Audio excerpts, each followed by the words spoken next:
Assalamualaikum warahmatullahi wabarakatuh. Selamat pagi.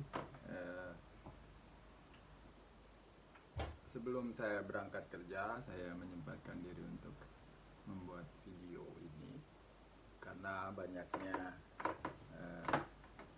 ada beberapa pertanyaan sih yang masuk untuk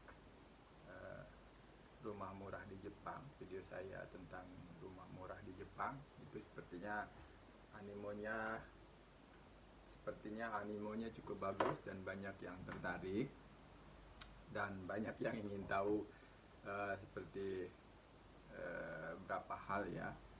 Ada pertanyaan-pertanyaan yang mungkin pada kesempatan ini saya akan mencoba menjawab dan mencoba menjelaskan pertanyaan-pertanyaan atau komentar yang sudah disampaikan oleh para viewer, baik viewer atau subscriber ya. Kali ini saya akan mencoba menjelaskan tentang bagaimana cara untuk mendapatkan Akiya atau rumah yang terbengkalai atau sudah tidak terurus ya. Kalau sepertinya bisa dikatakan rumah yang tidak diurus ya.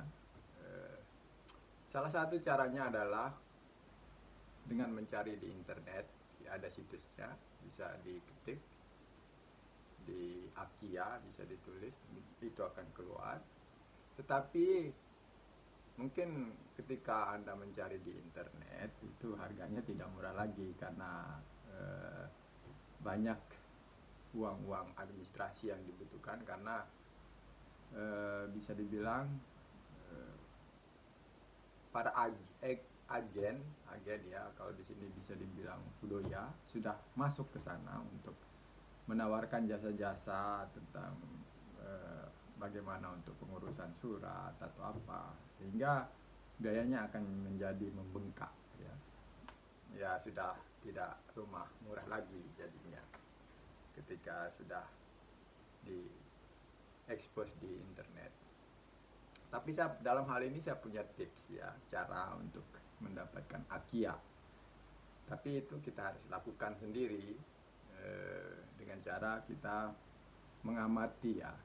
Awalnya kita harus mengamati rumah, misalnya berapa kali ke sana, tapi kayak pencuri kayak. Tapi memang harus begitu untuk bisa mendapatkan ini. Terus kita harus melihat keadaan rumah atau suatu tempat di mana kira-kira menurut kita itu merupakan Akiya atau rumah yang terbengkalai. Ciri-cirinya biasanya pada musim panas itu jelas sekali, itu rimbun dia. Terus kadang-kadang tertutup semak ya, banyak tertutup semak. Terus itu poin pertama, itu secara kasat mata bisa dilihat bahwa rumah itu tidak terurus, itu satu. Terus kita bisa melihat lokasi. Sekarang sudah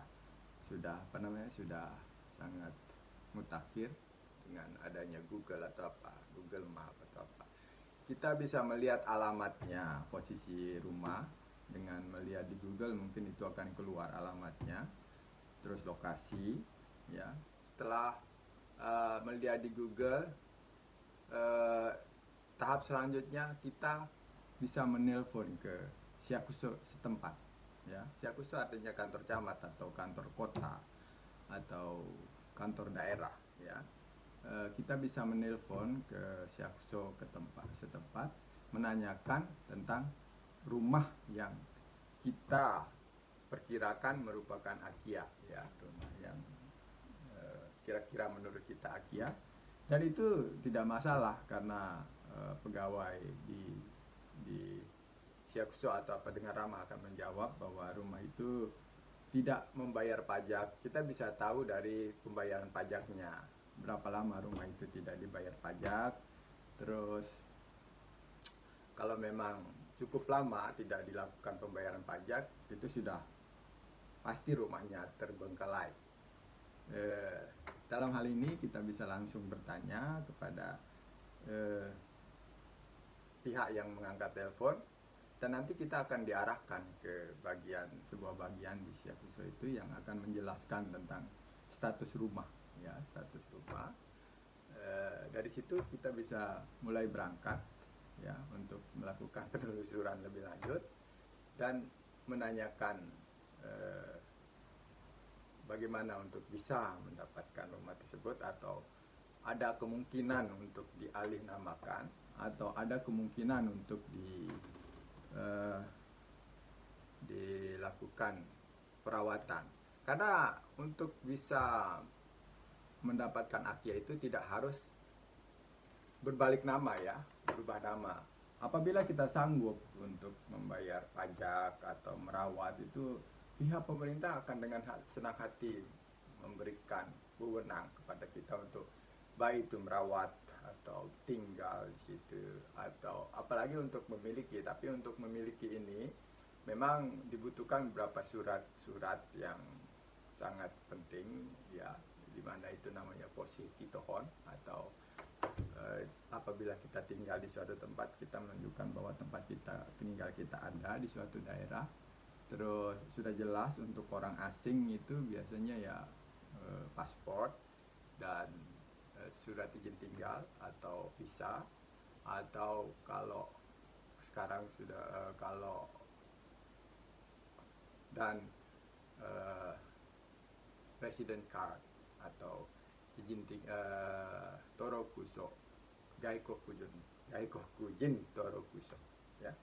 Itu sangat penting. Tapi di masing-masing daerah itu merupakan otonomi daerah.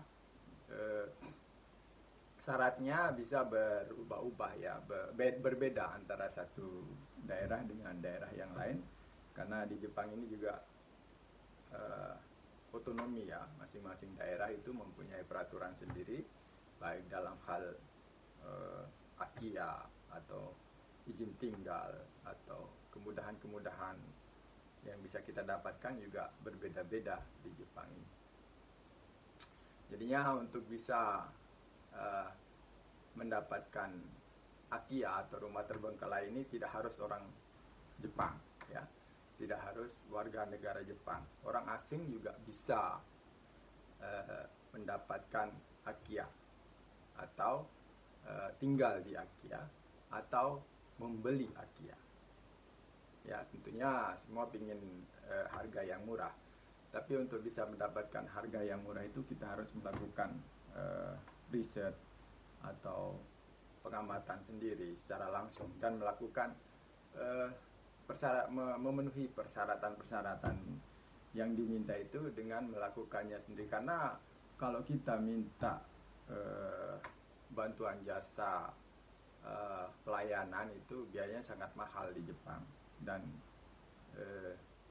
itulah yang membuat harganya akan lebih jauh lebih mahal jadinya, tidak seperti yang dibayangkan ketika kita banyak meminta jasa-jasa. Tapi kalau kita melakukan segala halnya sendiri, itu sangat murah dan itu sangat memungkinkan, ya, apabila kita melakukan pengurusan sendiri, itu memungkinkan dan kita tidak akan mendapatkan kendala atau dipersulit atau itu tidak ada apabila kita melakukan pengurusan sendiri, karena di sini sudah ada aturan yang jelas, dan apabila kita melakukan sesuai aturan yang ada, dan itu sudah bisa melakukan hal-hal yang mungkin menurut kebanyakan orang itu sulit, tetapi menurut saya sangat memungkinkan. Dan setelah saya coba, ya, tidak sulit. Memang ada kendala akal, tapi kalau kita cepat menyerah, ya, itu akan menjadi sulit. Dan biasanya kalau orang Jepang bilang muri atau apa gitu, ya. Ya, demikian untuk hari ini. Saya memberikan tips cara untuk mendapatkan AKIA atau rumah terbengkalai, atau, ya, semoga bisa mendapatkan dengan harga yang murah. Oke, selamat mencoba dan terus berusaha, jangan menganggap sesuatu hal itu tidak mungkin dan sulit sebelum kita mencobanya. Sekian ya, semoga bermanfaat.